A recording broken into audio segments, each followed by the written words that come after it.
Good evening, everybody. Welcome to Vets MXDN. We are live.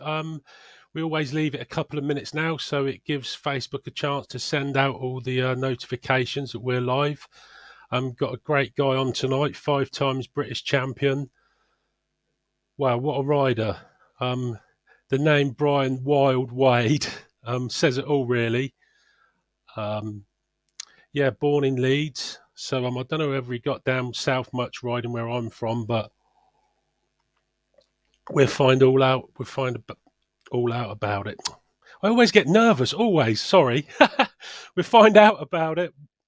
How much he came down south to ride when he was younger, etc., etc. So anyway, you know how we start the show now. Bit of intro. Give you an idea of how quick Bryan was. Cheers. Hopefully you enjoy it, everybody. Share with your friends as well, so we can get as many people watching as we can.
De Costa from Belgium, Osterera, Halman, Hansen, Robert, Combs and Palm. Ladies and gentlemen, Bryan Wade. How you doing, Bryan? After seeing that, I feel really washed up. My God, that was years ago. It was a lifetime ago. How did you get on in that race? Because there was a bit that I cut out. You can most probably tell us about. Well, obviously, you see, I led from the start, which was amazing. I didn't really know how far I was ahead. Just a nonsense. It was like riding on marbles. The other thing, and I hit a rock, clipped it with my front wheel. I should have slowed down a bit, but anyway, I hit it. Because it was so steep, I had to wait till everybody went by. I think I was 22nd or 25th, and I got back through the field to about 11th. And then the second race, I was laying third comfortably, and I got a flat tire. Couldn't get up the hill, just wouldn't go. It was so steep. Yeah. A great day, though. The evening was great. We got absolutely pissed. Absolutely pissed. So you were wild on the track and off it, Bryan? Well, yeah, I suppose. Wasn't really sensible. Was enjoying it too much. It was. I don't know what it was really. I enjoyed the racing. It wasn't for the money or the success, I don't think. But you know, what are you? You're 20, whatever it is, and you're not much going up here, more down there. You know what I mean? Yeah. But the list of riders at that meeting, Joel Robert, rest in peace, just recently, it's devastating for the motocross world. Roger De Costa. Those are the sort of legends of the sport, and you've gone out there and leading the race. It must have been amazing. I suppose they were legends. Were they legends of the sport then? Had they won I suppose Joel had won world championships, but Roger hadn't. There's one thing you have to bear in mind when you're racing when you're coming up, and I was still coming up. You mustn't hold those riders that you've just mentioned in awe, because if you think they're special, you won't push them out the way. And that's the way it has to be. The people who think they're special don't usually go up there and push and shove. That's the way I looked at it. So you have to become familiar with them. So I was friends with them all, and I didn't hold them in great esteem. They were there to be just part of the people to beat. I think. So off the was it? Would you say off the track it was a lot different to now? You know, like nowadays you wouldn't socialise with anybody. You socialise with everybody off the track, but obviously on the track you were like hard as nails, as it were. I don't think I was hard as nails. I had a perspective that I was going to be like at that particular race. I didn't qualify very well, and the track was very biased. The start line was very biased to the left. So the guys that all came out all went to the left. And when you were near the right, the hill was very steep. So I pulled a bit of a flanker. I went right to the right. Oh, that's done. But I feigned. The starter was running down the start line ready to go, and I pulled back about 2 bike lengths as though I had problems with my bike. And then when he got to the handle, I was already going, and I got the front wheel in the air just in case the gate hadn't dropped, so I could get over that as well. But he pulled the handle, the gate dropped, and I was there. That was it. Cheat like hell if you can get away with it. I remember I was at a race meeting. It was actually at this meeting, Farley Castle, and this guy actually said to me, he said, what you need is somebody stood behind the gate that you just watch. And when he goes like that, you know he's kicking it, and then you just go and not even look at the gate. That's it. Yeah. Take every advantage you can. When I used to run the training schools, I used to say to the kids, you're going to cheat now. We're going to teach you tricks that other people don't even see, you know. So it's like, you know, cheat fair or whatever. I suppose it's part of the sport. Every little percent can make it easier. Not like cheat, but it's just, you know, it's using your noddle. You're not cheating, is it? I suppose. Well, no, it's not. You're not really cheating. You're taking advantage of things that other people don't even think about. It's like the start gate thing, you know. Why would you all be stood there going wah, wah, wah, wah, wah, wah, when the starter's wandering around somewhere, you know? All the adrenaline, you know.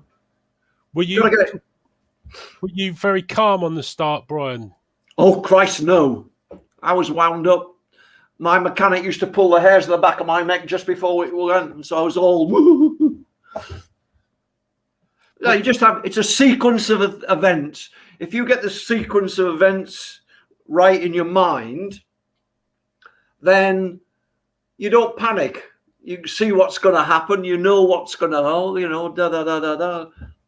It's when you're not sure. Well, when you started riding, Bryan, did you ever think that you'd be like 125, 250, and 500 British champion? You know, I think you're still the only person to hold all three. I don't think anybody else has won the 125, no, 250, and 500. I don't believe you can do it now. But no, I never ever thought that I was going to be at the front of any race. Really, it was a hell of a surprise to me. But it was the only thing I was ever good at. I mean, if you've read this, you'll know the answer. There you go. You know the answer. I never knew. No, I was dyslexic as a child, so it's a long story. It's the perception of me is that I was just wild and things gelled, and it wasn't. It was. I wanted to prove myself in something. If my father had given me a golf club, I probably would have been reasonably good at golf. I don't know, but But most importantly, I wanted to prove something to myself, that I wasn't a waste of space. So, do you think getting your first bike kept you on the straight and narrow? Because like you nearly blew your hand off. I've never been on the straight and narrow. I've always walked on the peripheral thing, because you see much more. If you're in the straight line, you want to be on the edge, Yeah. and catch people unawares. Like if I turned my computer off, you'd be knackered, wouldn't you? Right. So let's have a look at one of your first bikes, Bryan. Oh, go on then. Long story. Built for the snow, but couldn't find snow. It looks like a ditch digger's machine, doesn't it? That. No. What is it? I haven't got a clue, but we just thought we'd bring it up for a bit of fun. But this is Bryan's first bike. That's an X 125. I think it used to be the GPO then, didn't it? The post office. Yep. My dad saved my life, or I wasn't sure. If you read this, you'll know the answer. No, sorry. No, my father sent me to boarding school, and he bought me that motorbike when I tried to blow my hand off and things like that. And I always had this feeling my father was very disappointed in me, was trying to get rid of me, But I caught him out by winning the British Championship. That got him, made him cry. So your first, what was your first year of racing, Bryan? Was you 15, 16 when you I was first full? Well, I didn't have a full year because my father very cleverly decided that with every different bike that I got, which were usually about £3 or £4, and raced around the field at the back of our bungalow, with the increase of power, I could do things that I couldn't do on the bike before it. Very difficult to get the front wheel off the ground with a Bantam, but you put me on something like a 350 something, and I could broadside it as well. So we eventually morphed into the where was it? It was the race circuit was at Toft Hill. I forget the name of the club now. Read this book, you'll find out. Can we have a pause button? I'll just find out where it was. Yeah. I'll read. Where the friggin' hell was it? Toft Hill. Oh God. This could go on for hours. Yeah. This. The book is available on Bryan's website there that you can see on the screen. I'm sure. No, I can't find it. There's so much information in here. I'm actually gobsmacked that I actually wrote this. Yeah, being dyslexic, you do a lot of writing. But how did that come about, Bryan? I don't know. That's I have to say that when you look back, I mean, when I wrote this book,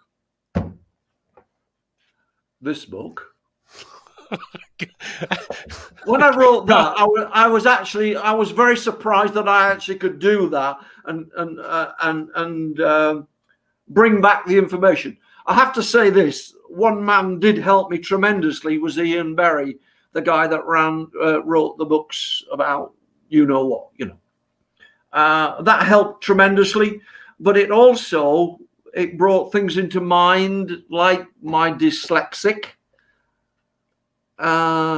Why?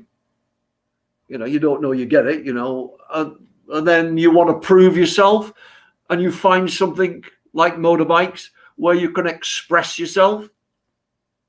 So if anybody's out there's got somebody who's dyslexic, give them a golf club or a tennis racket or whatever. For God's sake, don't give them a motorbike. It's dangerous. Did you have a lot of bad injuries? Because what was it? Was it in the sort of late 60s, 70s? You had a knee injury or something, Bryan? Yeah, I still got that. I was very fortunate. You know, people like Roger DeCosta had terrible injuries, breaks, and things like that. I broke collarbones, thumb joint, that sort of thing, but got over them very quickly. Because I was crashing a lot in the early days, I think I knew how to hit the ground, but you didn't. You skipped because I was going that quick. My body skipped. How long did it take you to calm down, as it were, then, Bron? Was it just the crashes or your mentality of getting older, or I've never calmed down. Or calm down on the bike a bit? Yeah. No, you just realise that you've got to stay on it, because when your team manager comes up to you and goes, "There's a guy over there wants your bike. If you can't stay on it, I'm going to give it to him." I would say one good influence was Bill Brooker, the competition manager at Greaves at the time. He slapped me several times, beat me about the head with his crowbar, told me to behave myself. So you were what was you, 19? Was it nearly 20 when you got your Greaves ride? How did that come about? Did somebody just walk up to you, or No, or did no, they say, "There's your 500,000 for your first year"? Yeah. Can you imagine that happening? Gosh, in my dreams, that. No, what happened was my dad suddenly decided that because I improved so quickly on the rubbishy bikes that I was riding, he'd invest in a new bike, and I got a 250 MDS Greaves. And Scott Wallace in Gainsborough, or whatever it might be, they were helping us with just a little bit of discount. So that must have been helped along by Greaves indirectly. And then obviously Bill Brooker, who was the team manager, is always on the outlook for people who could do promotional work for them. So, so I was on the very, very outside fringes of the Greaves conglomerate. That's the kid up from Barnard Castle, they'd say, And I think it was 1967 or whatever it was. I think it was. Anyway, I got a phone call from Bill Brooker, and Badger Goss had crashed and broken his collarbone. So he couldn't go to the 250 World Championship in Barcelona. And he said, "If you've got a passport and an international driving license, we'll take you." That was it. So how did you drive yourself to when you went aboard, Bryan, or did you fly? Or well, no, I did. I'm from Yorkshire. No idea. No. I drove down when he phoned me up. He said, "You've got to come down basically now." And it was, I don't know, Wednesday, something like that. So I drove down overnight, got there I was there for Thursday morning. They rebuilt my bike. They put them on a A55 pickup, and Bill Brooker drove me and Freddie Mays all the way to Barcelona in an A55 pickup. Long way. How long did it? Was it? 2 days. It must have been 2 days. Forever. Anyway, it was great. I finished 7th. That was your first Grand Prix experience, was it? Amazing. What was your best result in Grand Prix, Bryan? Third, I think. Third. I got a few thirds, something like that. Unfortunately, in that early stages, the bike let me down. We had this problem with piston rings breaking and coming out through the exhaust and spitting out the exhaust at the back, killing people. That's what I was just about to ask you. What were the Greaves like mechanically? Obviously, back then, Well, when you're up against they were a bit soft in areas, and unfortunately, I didn't have the brain to back it off to look after the bike. Dave Bickers was very clever. In fact, that's what David told me, you need to shut it off a bit, and I couldn't do that. It was all or nothing. That's your motto, and if in doubt, keep it flat out. Yeah, it'll sort itself out. If it starts flapping at the back, just keep it flat out. It'll come right in the end. So, like, you went to Barcelona. How did you end up in America riding? Because obviously back in the late 60s, to fly out to America must have been an amazing experience, because obviously air travel was a lot more expensive. It wasn't like today. Oh, yeah. I mean, I got shipped out there in 1968 to do a couple of races out there. Well, I mean, just mind-blowing, wasn't it? California. Whoa, gosh. I saw some sights out there that would make your hair curl. Honestly, gee whiz. A fabulous place. I mean, for a kid, it was amazing. Is that where you learned to play pool, in California? Yeah. God, I wish I'd had a camera. Yeah.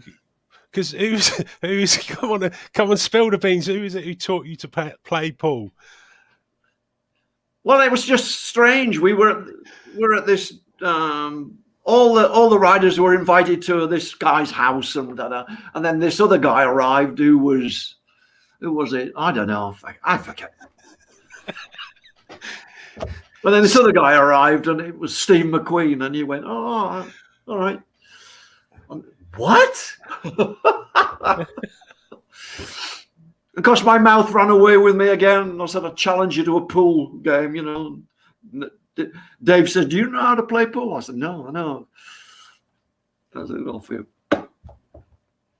Did you talk bikes with Steve McQueen? Obviously, because he was a pretty good rider himself. Well, the odd thing was, we were all sat on the floor chatting about this, that, and the other, and he says, "How do you do that?" Steve McQueen's asking me how I do this. I wasn't sure whether he's how do you keep it flat out and stay on when you really are hanging off the bike. No, he was really interested in a genuine way of how we did things, which I thought was. What tracks was it, Bryan, you rode when you went to California? Hopetown was my first event.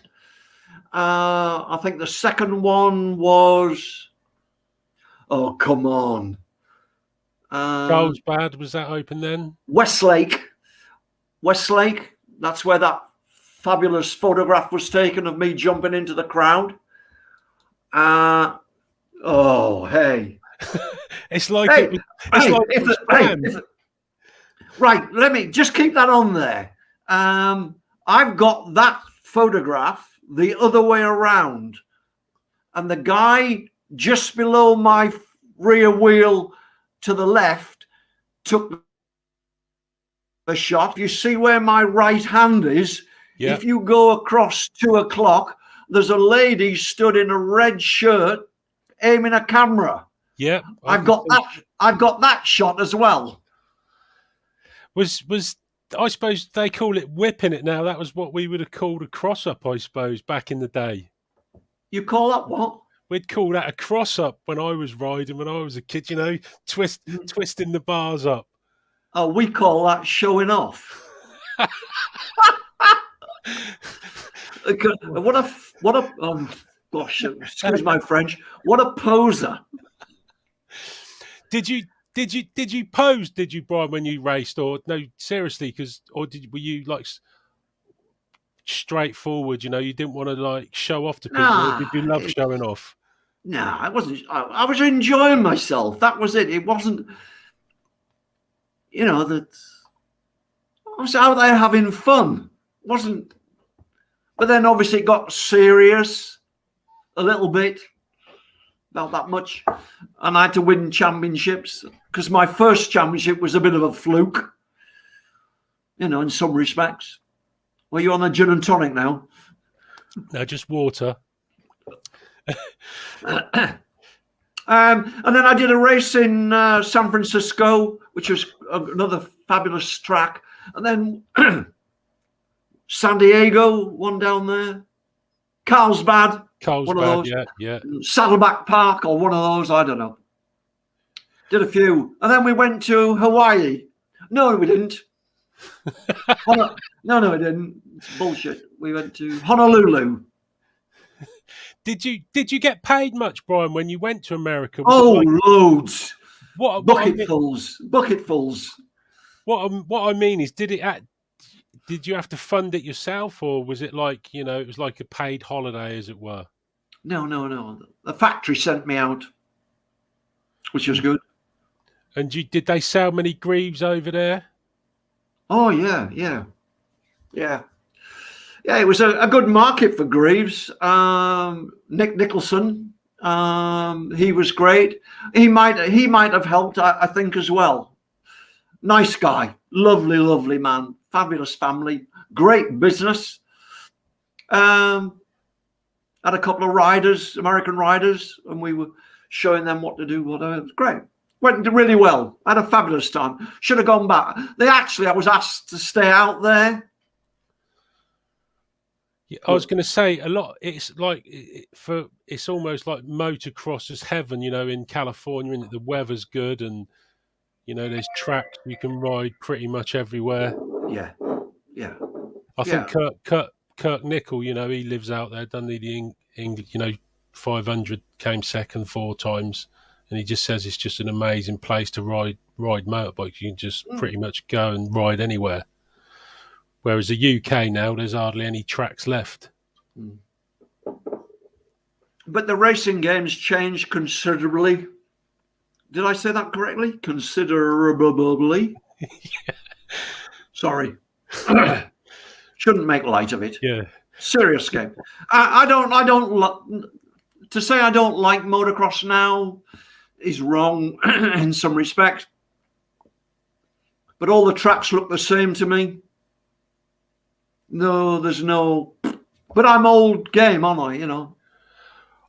This conversation always comes up, you know, with tracks. But how many people have you rode in front of, Brian? Do you reckon the biggest crowd? Because like sort of a Hawkstone Park, there'd be 70,000 people there back in your sort of era. Were there really? Well, so they reckon that. So it says so I've heard. Whether that's true or not, I don't know. Well, I didn't see many. I was pretty focused. Yeah. Get out there and do it. I thought the biggest crowd I ever did was in Spain, my first Grand Prix, which I think there was 45,000 or something. But I'll bow to your greater knowledge. No, I don't. It might not be true. It was just I heard a commentary, and it's like an old video of somebody doing, you know, life in motocross or something, and the commentator there's a crowd of 70,000.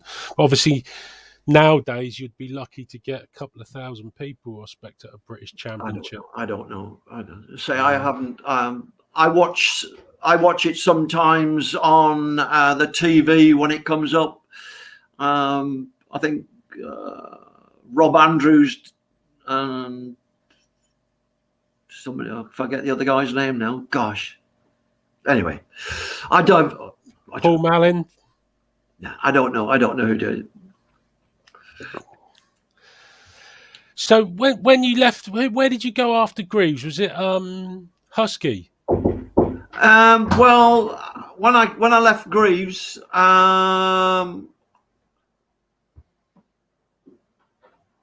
Well, I got sacked, really. They took my bikes away and said, "Don't come back." I'd opened my mouth and again criticised, which was wrong, I suppose, in some respects. But I was very frustrated with the way I was pushing Hallman and those guys very, very early in my career, and the bike was letting go. So I got frustrated.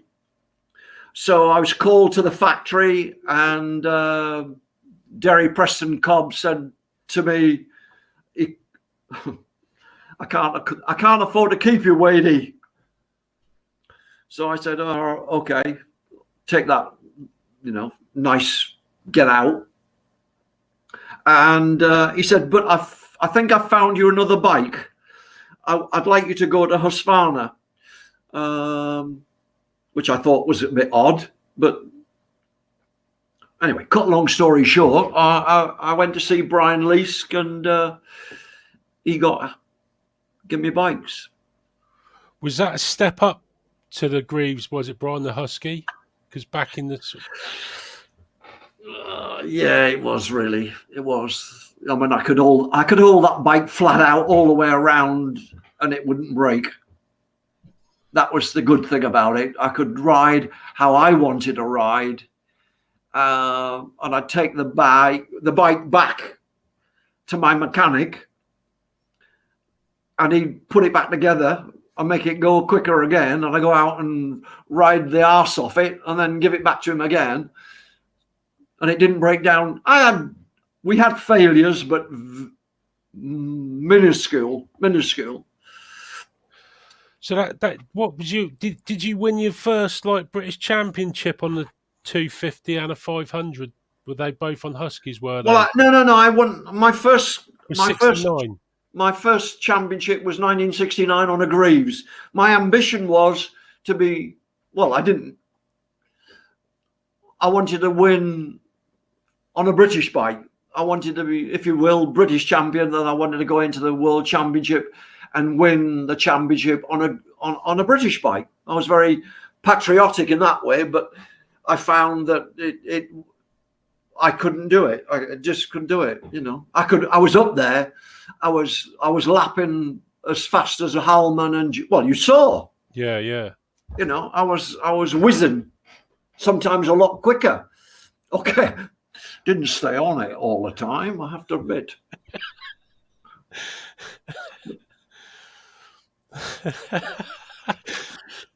But then I got on then I went to Husqvarna. Took a little bit of time, a couple of months to get used to it, and I think I did the last 500 British Championship race at Bilth Wells, and I won both races.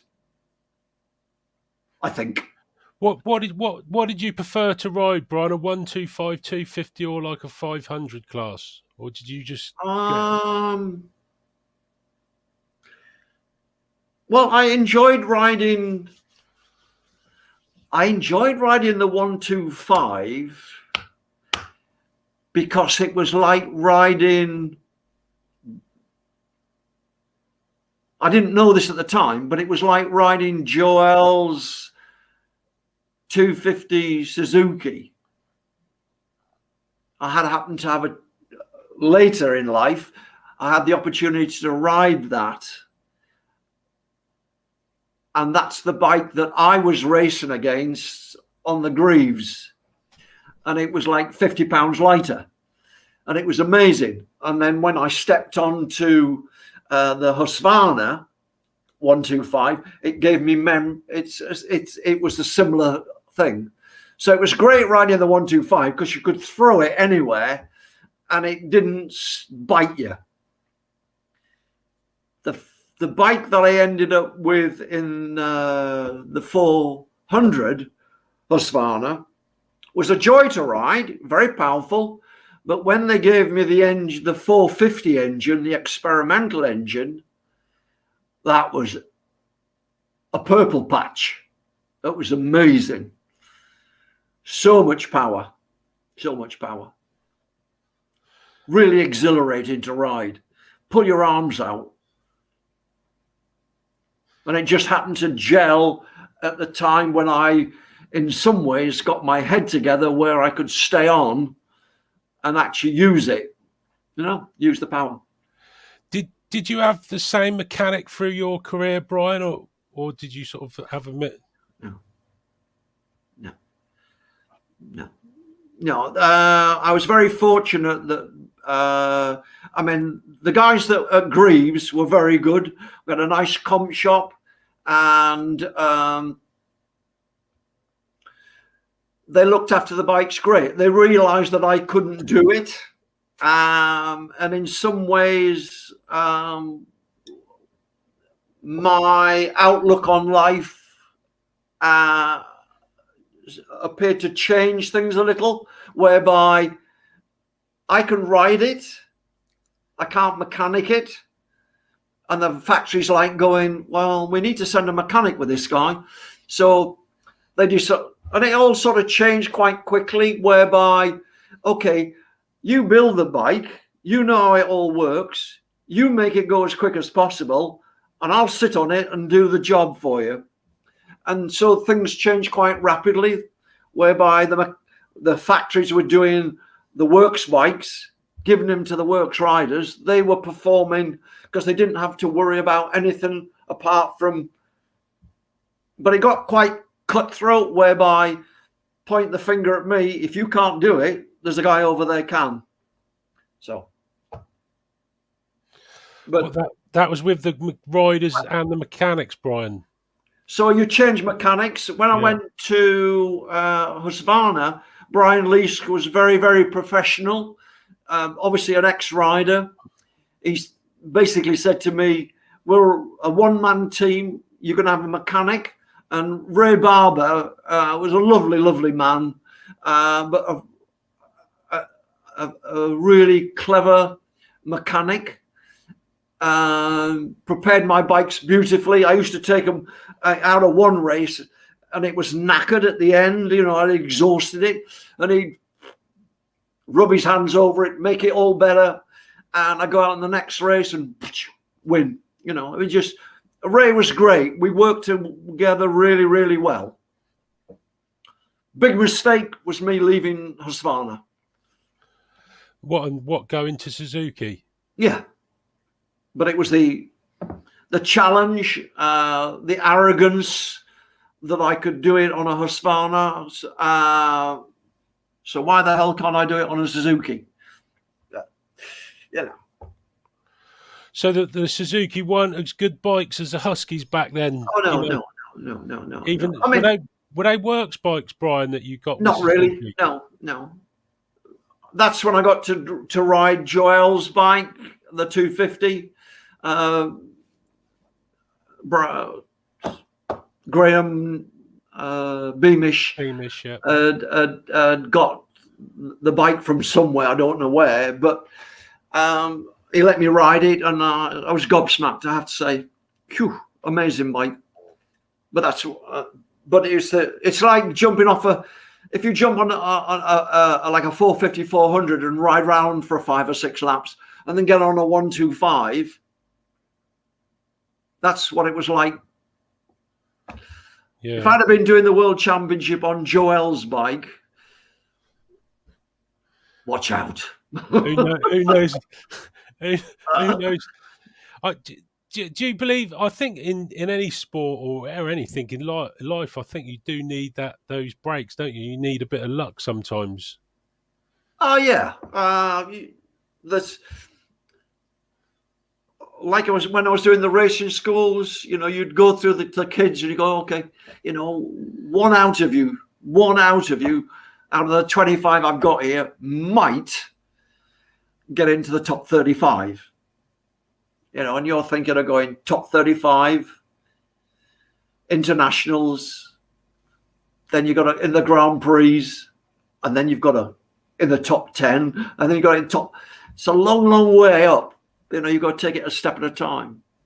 And I've met lots of riders who I thought would be good top 35 riders.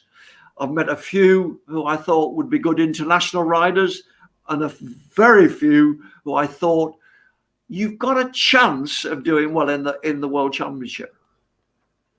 Sorry? Do you remember any of the names, Brian, that you thought were going to do well, that did do well, or that we know of? Yes, and I've recently spoken to one, Rob Andrews, for example. He's watching tonight, actually. Is it really? Yeah, I'll bring them. There you go. Hi, Rob. There you go. Yeah, I mean, Rob was a taker of information, and he could duplicate. Very, very clever rider, very thoughtful. I thought that he had the potential to be a world champion or a very strong contender. But then we've talked since. He's done a beautiful book, which is well worth a read. It gives you an insight. Anyway, we've talked about it, and there's so many different attributes have to come together at a specific moment in time, and then there's that little sprinkle of fairy dust, and it all has to gel, and you're there. But you've got to have a little bit of luck as well with it, and it's a lot to ask, and if one of the little things is not quite plugged in right, you're not going to get there. And it shows up quite amplified. It's only tiny, but it can be the difference between first and eighth, if you will, in a Grand Prix. It's amplified that big. Obviously, machinery's... No, everybody says, oh, you know, a lot of people say, oh, it's all about the machinery and stuff. You need to be able to twist the throttle, but how important is like having good machinery? You're never going to win if you haven't got the right machinery, would you say? I suppose. Obviously, when I was in the Grand Prix, the difference between the Suzukis and my bike was quite considerable in weight. And, you know, when you're lugging around extra 50 pounds or whatever it is, it's a lot. I don't know. I can't comment really on anything past that. But obviously, bike's important. If you've got something that's competitive, then you're in with a chance. But when you're battling against something that's like a Honda, they tell me that the Honda was an amazing bike. You know, the engine that I had in my 450 Husqvarna was an amazing engine, gobsmackingly quick, power, just so, you know. But in the old days, like at Greaves, there was a fair chance that everybody was fairly standardized in how good. The thing that cocked it all up was the Japanese coming in with a super light bike that threw everything out. You know, everybody had to have something like that. You're never ever going to beat Joel. Never. Well, because obviously he was a very talented rider, obviously. You know, you watched the videos. Did you have much to do with Joel? Oh, a little. We was, you know, it was a lot different to what I see now. It was more a carnival event with having a laugh, a few beers, and then the works. You know, it got serious. I mean, it was serious. You went there to do it, but you went there to meet everybody, have a good time. But when the race, on the race day, it was serious. But it's different now, or it changed quite rapidly. You know, a lot of corporate money came into it. I saw an old program. I think it was. I think you're in it actually. The Fox and Hounds Newbury. I think it was £50 for a race win. I think it's like 1972, which I thought back then is a lot of money if you got 3 races and you could go away with 150 quid. Yeah, I think when I started winning a few bob, I was working at the Ford garage in Stroud.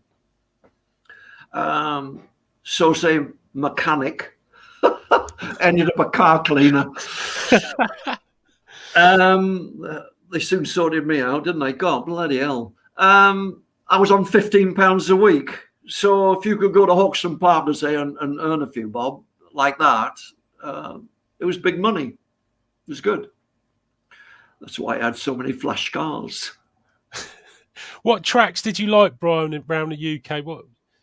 Hawkston Park was my favourite. That was demanding, but it was also a place where you could sort of push the envelope and do things that you know. I like a little bit of sand. I don't like it when it's in Holland where it gets too deep. There's lots of tracks. Fox and Hounds, I have great memories of that. Matcham's Park. There's several. Nimsfield, Turley, where I clinched my first championship. That was great. The natural tracks, Dorrington Park, Farley Castle, Brill. Yeah, Brill. Oh God, yeah. I rode at Brill actually when I was a kid. They'd done a film there, didn't they? With oh God, I can't remember the actor's name. I've been looking at the tracks. Sidney Poitier. Sorry, Sidney Poitier. There's a film with him riding a motorbike or something at Brill. Sidney Poitier film. That's the black guy, isn't it? Yeah, the black guy. Yeah, that's it. Shouldn't I have said that? No, that's fine. He is, so it's fine. Yeah. Yeah. So, like I say, I rode at Brill. God, there was so many good tracks around. I suppose you wouldn't have rode a track twice in a year when you were riding. Probably only Farley, Hawkston Park. Obviously, you'd ride that a few times. But we were at it all the time because you never got a rest. You would get to the end of the season when the British Championship finished. You'd then have the Motocross Trophy of Nations. Then you were probably into the BBC TV stuff and ITV. Did you get picked for did you ride at the Nations, Brian? I did. How did you get on? Had a few problems, lost my seat in one race, I remember. We didn't do what we expected to do. A couple of guys, either mechanical problems, so put us back. But I know Vic Eastwood. I was in the team with Vic Eastwood one, and he failed. 5th was the best we got, I think. Well, it's like we said about luck. You all need to finish, don't you, for a start in that competition. If you don't finish, that's it, game over. You all need to finish. What was your memories of Farley Castle, being that this is like Vet's MXDN page? Did you enjoy Farley? What was that? What were your memories of Farley Castle? Did you enjoy Farley Castle as a track? Yes. I like, because I've been brought up with that, I like natural tracks. Something with a bit of character. That's why I don't gel with what you get now. It seems to be the same. But I've had some good rides at Farley. When you rode Farley, Brian, did they ride it the same way? Because I've seen a video somewhere where they sort of ride it the other way round. You sort of went. So I don't know. Hang on, it goes anti-clockwise. I'm not sure whether it was clockwise. I saw. I remember where the paddock was near the pool. There was a pond, and then there was the start line, and then you went up the start straight and turned left and went round a tree. Yeah. And then came back down and then headed off past the paddock up to a big hill that you had to jump up. But not like they do now, or where you'd clear the whole lot. But great, I loved it. I had some very fond memories of that track. Did you ever fancy a speedway career, Bryan? Don't ask stupid questions. No, because I hold it flat out, and you can't do that. You got to turn it off, and then or something. I don't know. I reckon you wouldn't have made a bad. Let's give the people at home your skill. Oh no! Yeah, we'll give them a little video to watch. And while they're doing that, I'll start getting some, because a lot of people have put some comments up and questions they want to ask you. So we'll bring those up as well after this little video. I can get them in order. You got more. Bryan Wade leading, the motocross man. Bryan Wade's going well. The final. And they're away, and who's going to get the first bend? And it's Martin Lampkin, the trials man, in the lead from Bryan Wade. Lampkin leading from Wade, Rathman in third place, and Babbitt with so much to do to catch up from that quarter of that handicap. But he's done it in the heats, he's done it in the semi-final. Can he do it here in the final? Lampkin leads from Wade, from Rathmel. Babbitt still chasing in that fourth place. Lampkin going a little wide, but he still holds the lead from Wade. Trials from motocross. And as they come around, and Babbitt's gone inside. He's past Rathmel. Rathmel in the fourth place, and Babbitt really going up now, and he's gone into second place. Babbitt has now gone into second place, just Martin Lampkin ahead of him. Bryan Wade now third. Lampkin ahead of Babbitt, and Babbitt really riding well, that grass track technique. Still Lampkin just holding on. And Babbitt goes again. Babbitt's inside and leads from Lampkin. And Lampkin goes wide. And in comes Bryan Wade. Wade goes to second place. Babbitt has the lead from Bryan Wade. My goodness, this man has got the crowd really on their feet, giving them a real treat of riding. It's Babbitt who wins from Bryan Wade of motocross. Lampkin the trials man. But today now the grass track final. Bryan Wade with a cross on his helmet. Rathmel with the white. Robertson with the green. And into the first bend. And it's Mick Andrews with a white peak to his helmet who leads. Bryan Wade coming up on the outside there. Gone very wide. Rathmel is in third place at the moment. And Wade going wide but picks it up on the straight. And it's Bryan Wade who leads from Mick Andrews. Wade the motocross man with the cross on the helmet from Mick Andrews with a white peak. Rathmel is in third place. Andy Robertson yet to show. And it's still Wade who has it in. Robertson coming up. Robertson is coming up, and it's Bryan Wade now from Andy Robertson. Bryan Wade, that familiar cross, the motocross man, and Andy Robertson. Wade again goes very wide. Rathmel still in third place. And it's Bryan Wade from Robertson. Two motocross men from two trials men. 2 laps to go, and still Wade leads. Robertson, Rathmel, and Mick Andrews looks down his machine. He's not too happy with it. He led it to start. He's dropped right back. But Bryan Wade in this grass track final, riding well despite the fact that he takes the bends a little wide. The motocross men really pushing the trials men out in the lead. The motocross men. Wade from Robertson. Rathmel now, the favourite, still on that third place. He can't make any impression on them. And it's Bryan Wade on the last lap now of the grass track final. This likeable motocross man from Andy Robertson. Wade looks over his shoulder. Half a lap to go. And Bryan Wade is going to win this if he stays on. Into the final bend. Robertson, Rathmel's not going to win it. This is a big shock of the grass track. Wade goes wide, but he's got it, and up goes the arm. And Bryan Wade wins the grass track final from Andy Robertson. And Wade goes into the overall lead of the Superbike 6 with that.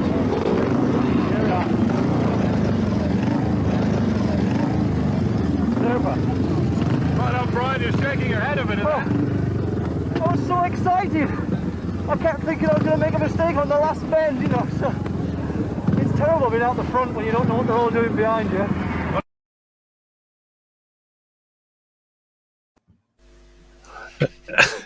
Do you remember that, Bryan? I'm amazed I didn't fall off.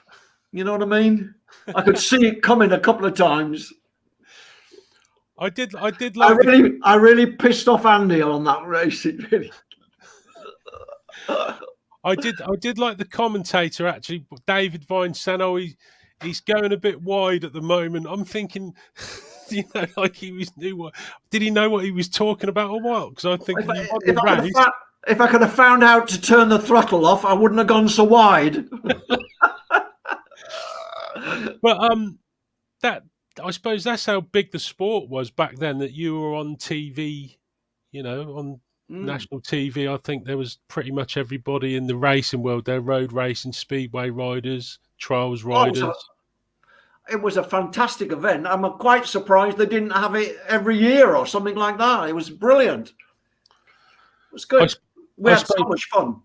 I suppose it's contracts and they wouldn't be allowed to do it and all that sort of thing, I suppose, in case of injury or corporation stuff. Big.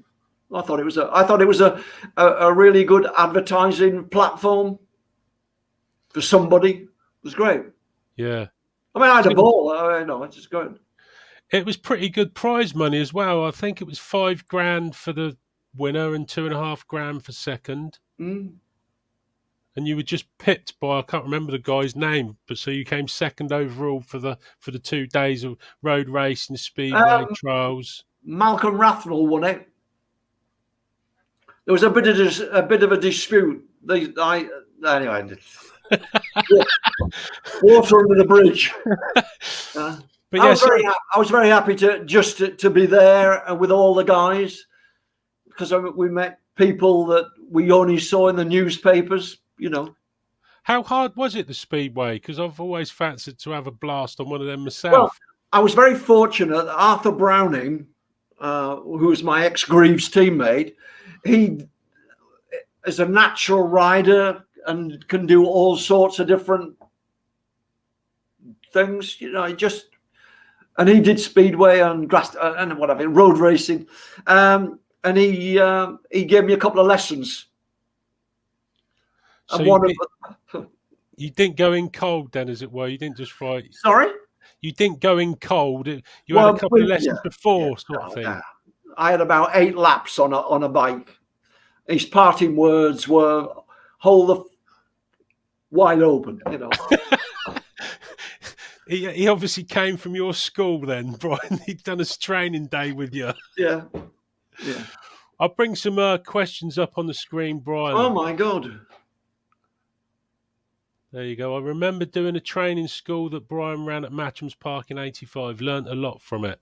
If he wants my phone number, he's going to send me a solicitor's letter. Let's bring a few. There you go. Chris Kerr, love it. What a character. Some nice stuff coming up. Thank you, Chris.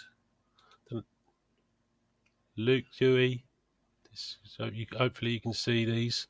Come on, let's have a revealing question. Just been watching Brian riding in the superbike. Say, what was it like riding all the other disciplines?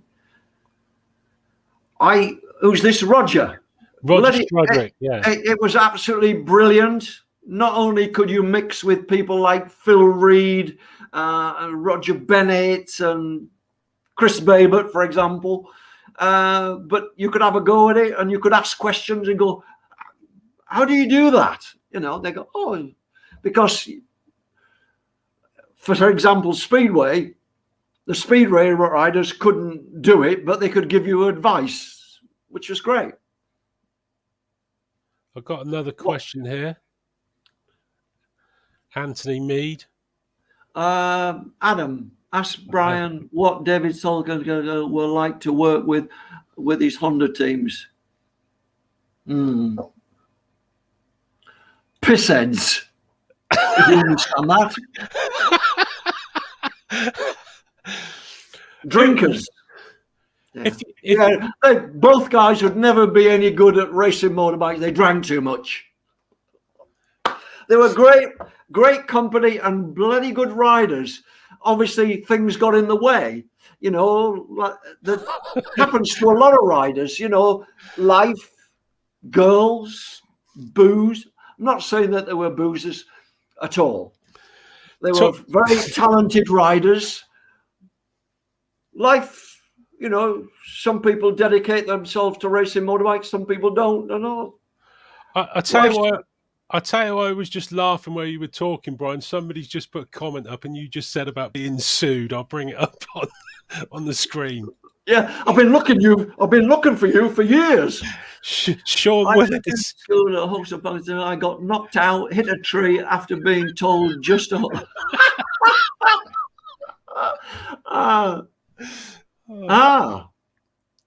That sounds serious, doesn't it? Hit a tree.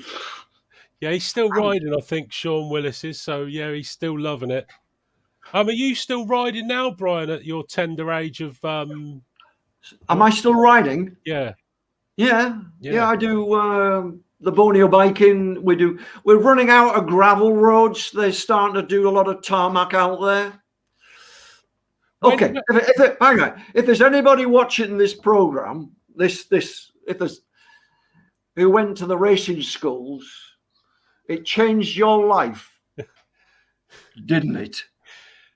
It did. A friend of mine, like I say, he said it was the best. He went on Harry Everett's one, and he said he learnt so much from your training school. And the bit about running up the hill, 4 times running up and down Hawkstone Hill, before you got on a bike, it's like. But he did say to me that a lot of the parents complained that, but it made you realise how fit you got to be a racer. Mm. Well, I have to say, I don't think I ever got a complaint, because by the time you got to the end of it, the 2 days, people understood what we were trying to do. And I honestly don't know how I did it, but I appeared to be able to get into people's heads and make things stick that were relevant to going quick. And people went home, went out and raced, and suddenly found, oh, he was right.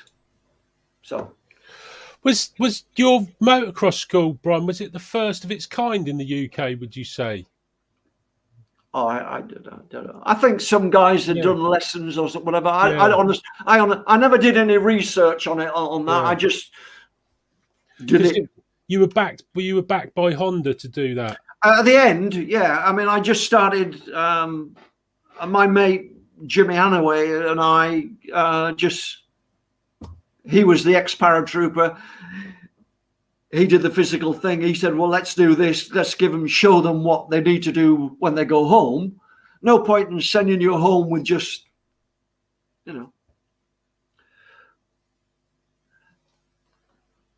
there we go. This is somebody else. Richard Cole, I changed my life for the best.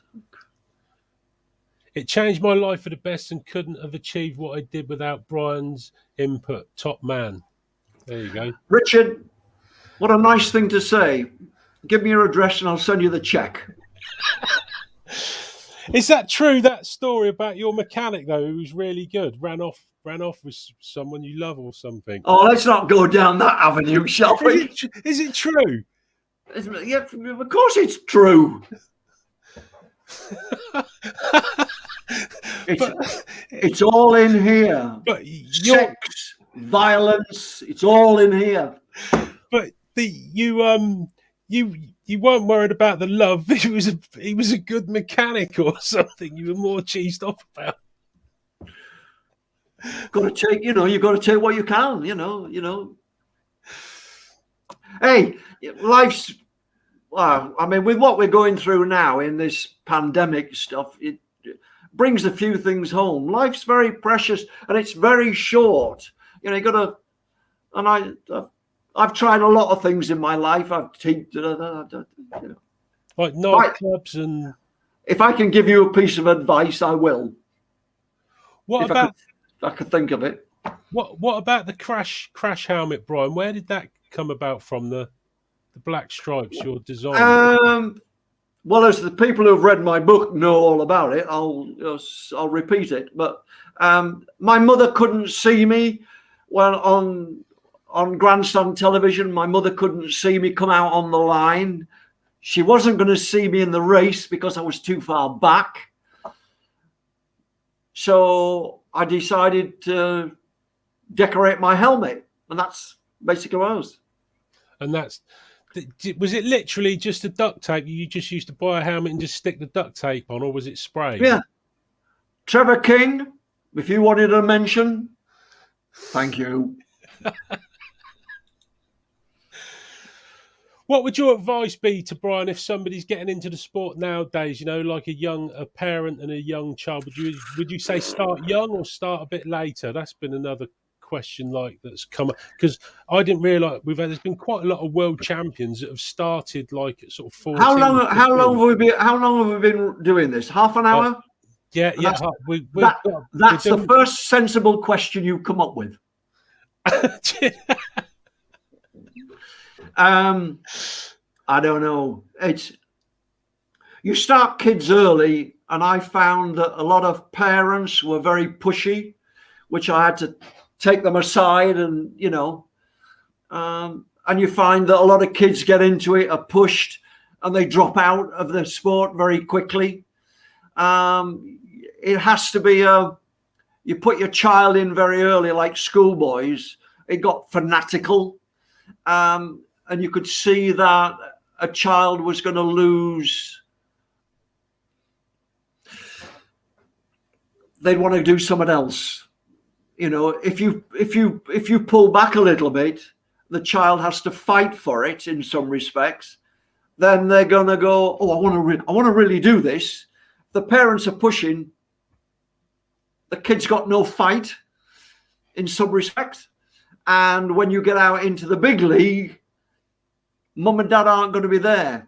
It's the same as when you do your physical training.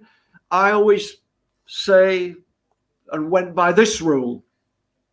If you do it on your own and you push yourself, you're self-motivating and you have to build that power. Because when you're in a Grand Prix and things don't go correct and you're having to fight, you have to pull energy and power from somewhere. If you're relying on somebody to call, oh, come on, faster, don't work. You have to be self-reliant, and that's a difficult thing to build in your head. So training on your own, i.e. running up and down hills, you go there and go, oh no, he told me to run up here. I'm going to do it 10 times, and then you do it. Yeah. So the schoolboy thing was a bit problematic.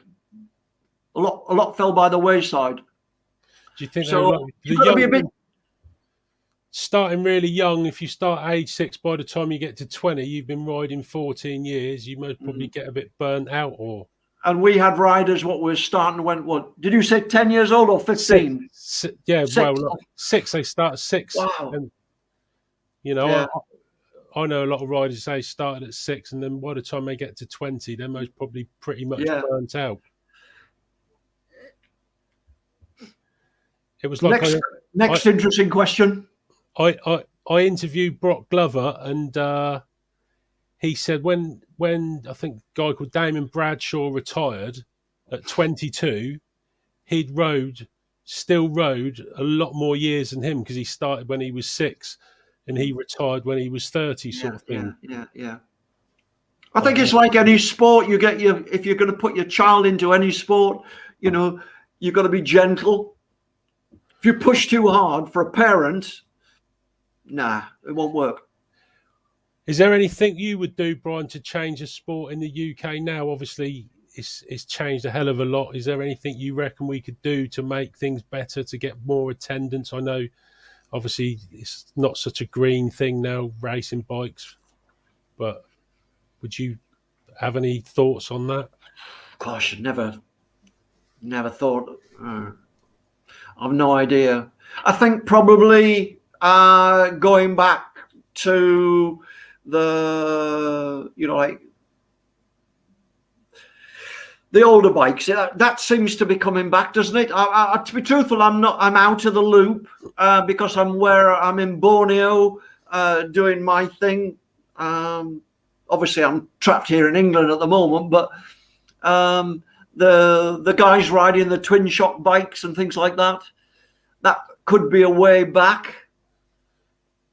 I don't know. Would you have liked to stayed in motocross longer, Bryan? You know, through the 80s, or Um, uh, my life has been segments of, and I've moved on. I obviously appear to get bored with things.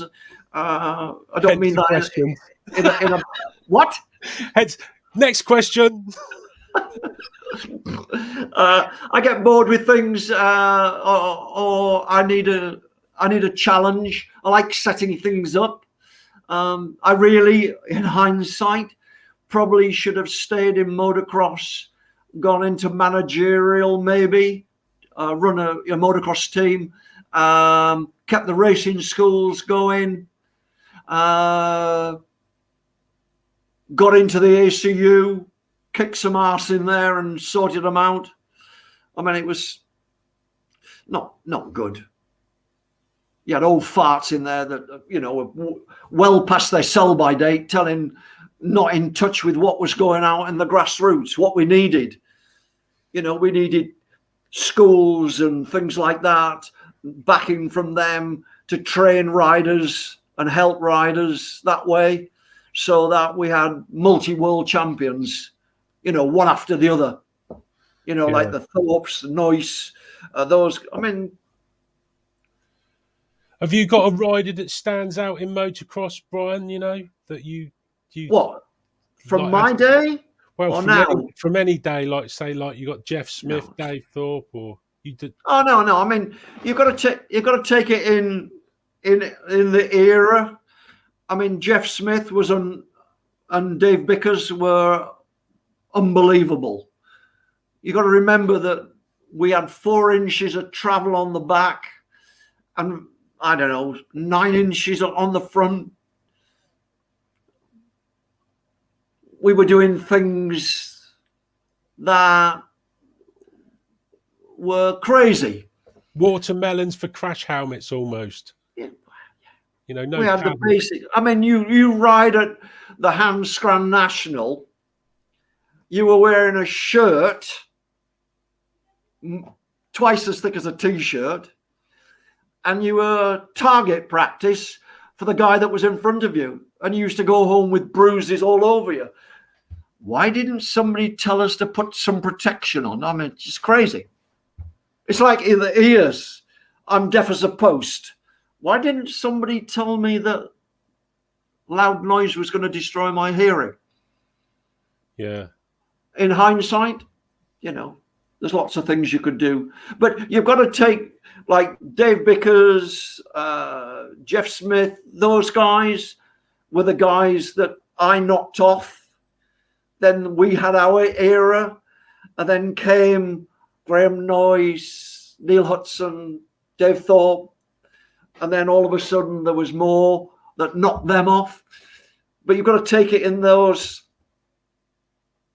We've had some wonderful riders, and very nice people too. Yeah, because the last British world champion, I think, was in 2000 or 2001. Jamie Dobb, 125 champion, who done schoolboys from a very young age. He's the last British champion, so it's like 20 years ago. I'd like to ask out there, did he come to one of my racing schools? I don't know. Probably not. Yeah. I don't know how the sequence works. How old was he? He's the same age as me, about 48, 49. Oh, no, you didn't. How old were you when I was doing the racing schools? God, still in diapers. Yeah. Oh, you weren't? No. Don't tell me you weren't born, please. 72, I was born, Bryan. So no, my mum and dad heard of your race school, but they said I was flat out enough. If you got to go any faster, the crashes I used to have. You must have put bums on seats though when you were riding, Bryan. You know, people love to see somebody that's flat out. I think. I get emails and things on what is it? I don't know, Facebook. You know, people say, "Oh, you changed my life." You know, and oh my God, please. You know, that's very rewarding to find that I get comments now. You know, that say, "Oh, you know, just the racing schools were amazing." You know. Yeah. I enjoyed it. I got when you've got 25 kids all sat on motorbikes and you've demoed a corner and they've got them back and then they go out and do it again and you line them all up and you can see the penny drop. You can't see what's here because they got things on, but it's doing this. It's smiling. You've done some good, and it was great to have that feeling of that reward. It was amazing. Well, Bryan, we've been online now for an hour and 20 minutes. So have we really? Yeah. God, boring. Have I bored you? No, I've loved it. Thanks for inviting me on. It's been great, and the little comments we've got around the bottom, that's amazing. Great. Yeah, no, thanks for doing it, Bryan. I really appreciate it. I saw Bryan at an after dinner speech, and it was brilliant at the Telford Classic Bike Show. I think the intro, the fanfare at the start was a bit over the top. No, that's how we start. Especially when you end up looking at this old guy, old geezer. There we go. There's Bryan at the Telford wow. Show with his special cigars. He will tell you about them if you ever listen to one of his after dinner speech. Hey, you've got to have a laugh. If you don't have a laugh, it's not, Well, like I say, thank you so much for coming on, Bryan. 5 times British champion. God, there's just to get a British championship for anybody is an amazing achievement. But 5, especially 125, 250, 500. I slipped up on one thing. I only got 1 500. I missed it by 4 points to win it. That would have been good, wouldn't it? 2 of each then.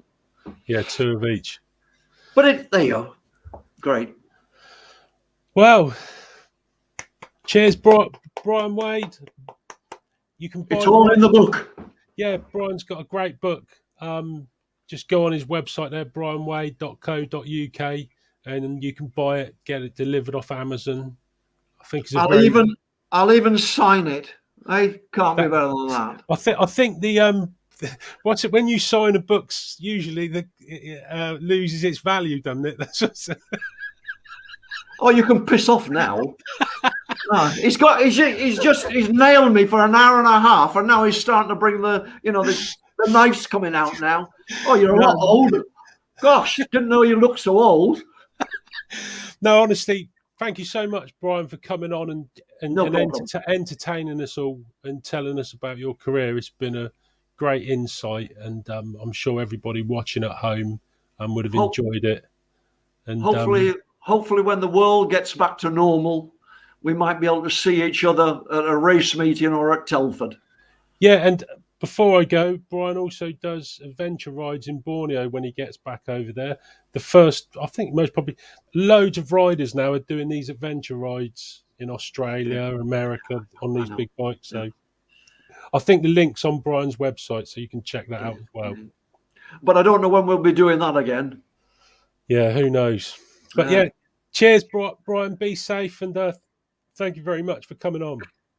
Keep safe, everybody out there. Really appreciate it. All the best. Great. Well, thanks for watching, everybody. Hope you enjoyed it. What a character Bryan is. Top guy. So, yeah, thanks for watching. See you next time.